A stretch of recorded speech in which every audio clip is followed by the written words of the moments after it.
25, 40 ఏళ్ల నుంచి ఈయన్ను గమనిస్తూ వచ్చిన వారికి ఈ దృశ్యాలు కొత్తేమీ కాదు.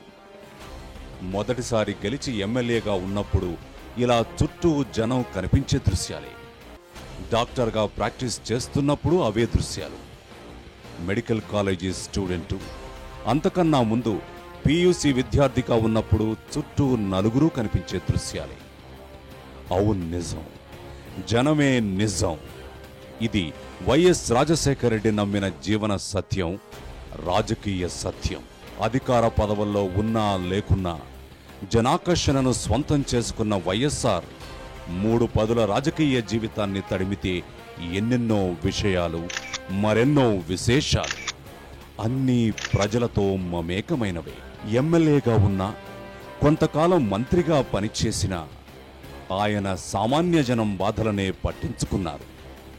చట్టాలు చేసిన, కార్యక్రమాలు చేపట్టిన అవి సామాన్యులకు ఏ మేరకు ఉపయోగపడతాయని ఆలోచించారు. హెల్త్ వర్కర్ల ఏర్పాటైన, బళ్లల్లో మధ్యాహ్న భోజన పథకమైన దశాబ్దాల క్రితం ఆయన ఆలోచనల్లో మెదిలినవే. ఈ విషయం ఇప్పుడు వింటే ఔరా అనిపించకపోదు.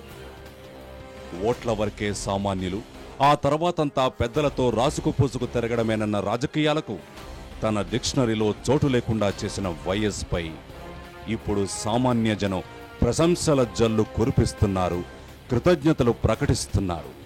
రాజశేఖర రెడ్డి గారు ఆరోగ్యశ్రీ పథకం పెట్టిన తర్వాత నాకు కాళ్ళ ఆపరేషన్ జరిగినది.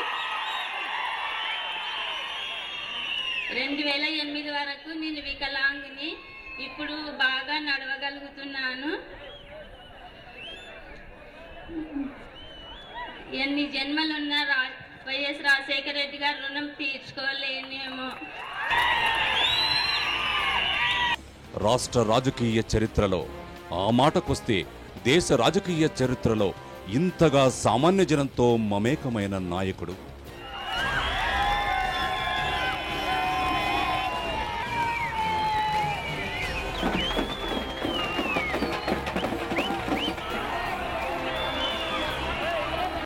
నిరంతరం ప్రజా సమూహాల మధ్య నడిచే నాయకులు అరుదు.